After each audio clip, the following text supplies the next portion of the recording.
Once upon a time, the earth breathed in silence, a time when no man called it home. The forests were seas of green, and the seas oceans of light. Life bloomed everywhere, free, wild, ancient. It was the Cretaceous period, an era of colossi, of creatures so large they seemed carved by the gods. On land, Triceratops roamed in herds under a sun that never knew winters. In the skies, huge pterosaurs cut through the air like living sails. In the seas, monsters with fins and teeth reigned supreme. And among them, on land, the undisputed king.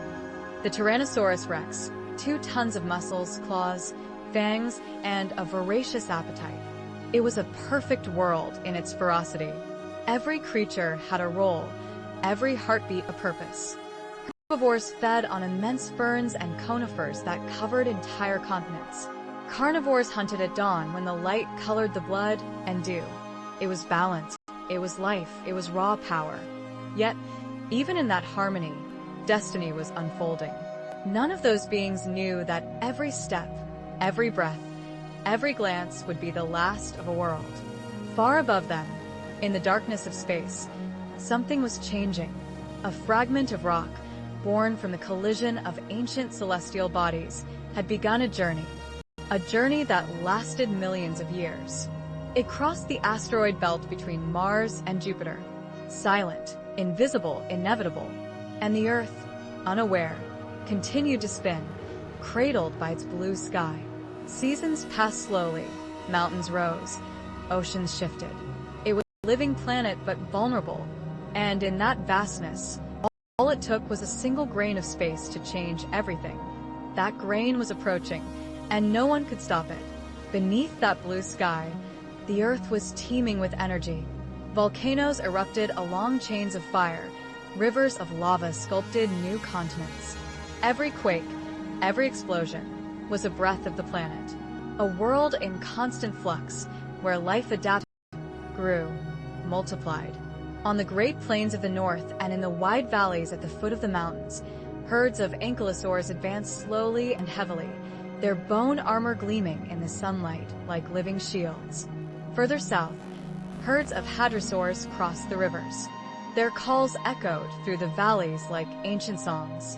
In the swamps, small coelurosaurs moved in groups, swift and curious, while among the ferns, more agile predators lurked in wait. In the forests, new species of plants bloomed as never before.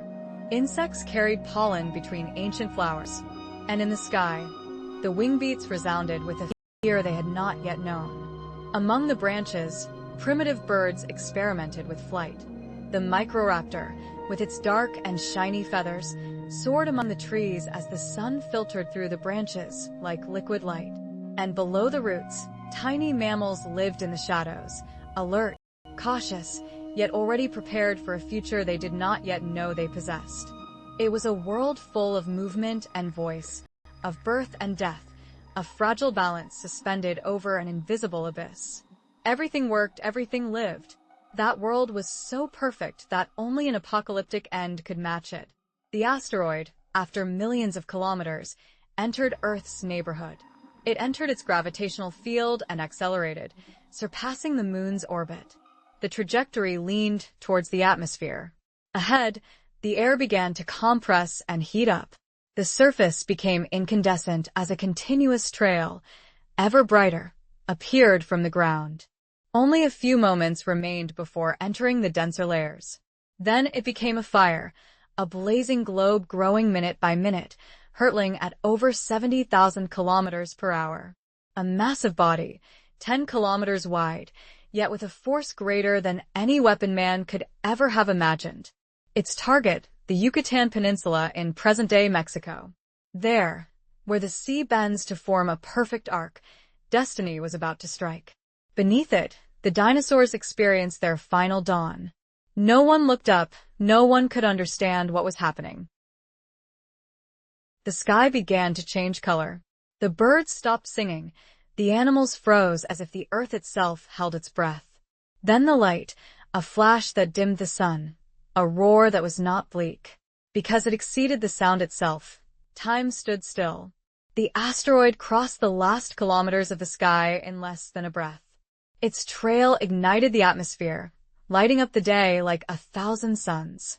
And then it struck. The sea exploded upwards, vaporizing in an instant. The impact released energy equivalent to more than 100 million megatons. The Earth's crust bent like a veil of sand, rocks melted, the sky ignited.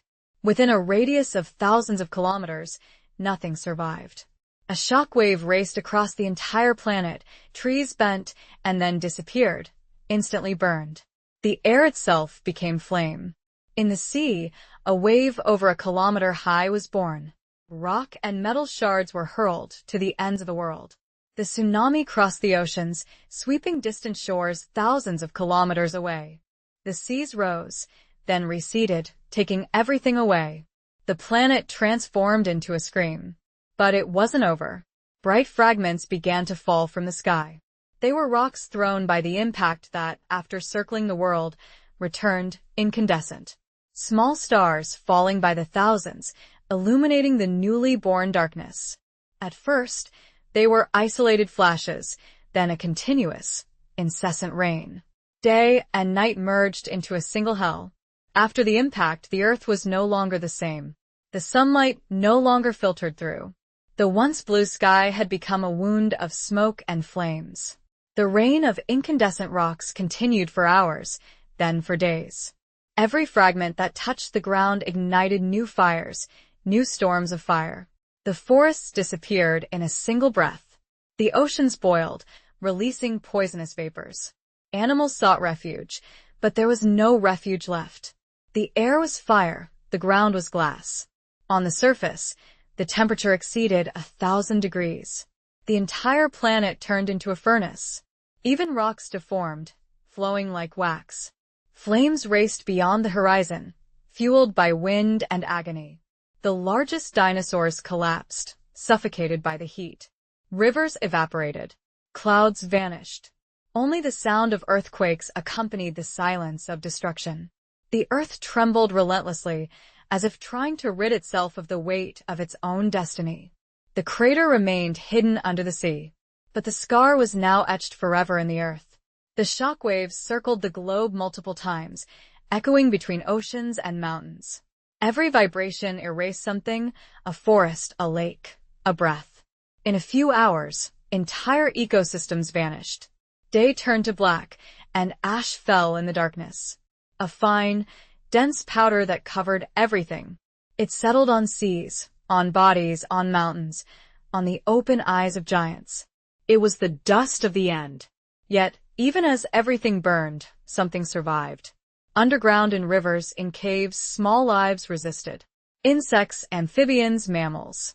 Forgotten creatures that no one had ever noticed. They hid in the mud, in the trunks, in the crevices among rocks. And in that darkness, the future began to take shape. The dust, lifted by the impact, remained suspended in the atmosphere for months, then for years. It blocked out the sunlight. Day and night blurred. The whole world sank into an eternal twilight. Temperatures plummeted. The planet's warmth dissipated into space. The wind carried ash, sulfur, death. Photosynthesis ceased. Plants, without light, began to die off one by one. Herbivores found nothing left to eat. And as they fell, the predators followed. The Tyrannosaurus rex, once dominating the lands, roamed among the charred trees in search of something to devour. The Triceratops, once majestic herds, were now solitary, slow, weary. Hunger consumed them, cold bent them. The earth had become a frozen tomb. In the sea, the algae disappeared. Food chains collapsed. Even the ancient sea monsters vanished, suffocated by a liquid silence. And so, one by one, the giants faded away. Not in a day, but in a slow, merciless time. Every species left a final step, a last breath, a final gaze. The earth, once teeming with life, now only breathed ashes. But beneath that gray shroud, something still moved. There, in the darkness, beat the first heart of the future. Years passed, then decades. Dust began to settle slowly. The sun started to filter weakly through the deathly clouds, and the ice began to melt.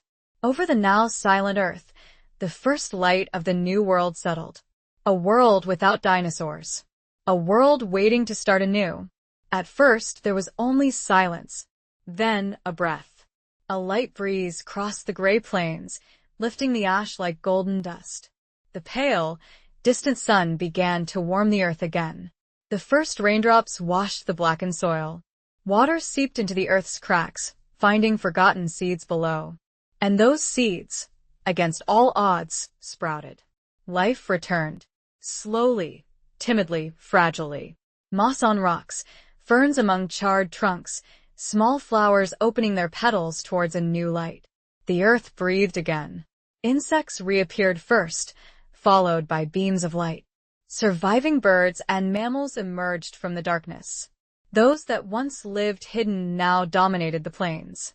Where giants once roamed, now ran light, agile, silent creatures. The world had changed forever. The era of reptiles was over. The era of mammals had begun. The darkness dissolved. Light filled the sky again, as if time had resumed breathing. The wounded and transformed planet began to heal. Mountains continued to rise. Oceans shifted. Winds redesigned deserts like invisible hands recreating the world. And with them, life began to dance again. It wasn't the same as before. It was new, different, more fragile, but also more intelligent, more adaptable. The earth had not forgotten what had happened. It was engraved in its rocks, in fossils, in bones buried under millions of years of silence. Every time we walk on a mountain today, we walk on ancient stone, we walk on the memory of that day. The day the earth stood still. The extinction of the dinosaurs was not just the end of an era. It was the spark that ignited the next one. Because from that destruction, the seeds of our history were born. Millions of years later, on those same lands, the first creatures capable of looking up at the sky and wondering where they came from would appear. Creatures capable of remembering, building, dreaming. Us. The impact of Sixlub was not anything else. The impact of Sixlub did not destroy life. It transformed it. And in that instant, in that second of pure devastation, a new time began. One day, perhaps, our civilization will end too. The sky will turn dark again, tides will shift, stars will burn elsewhere. But life will find a way. Always.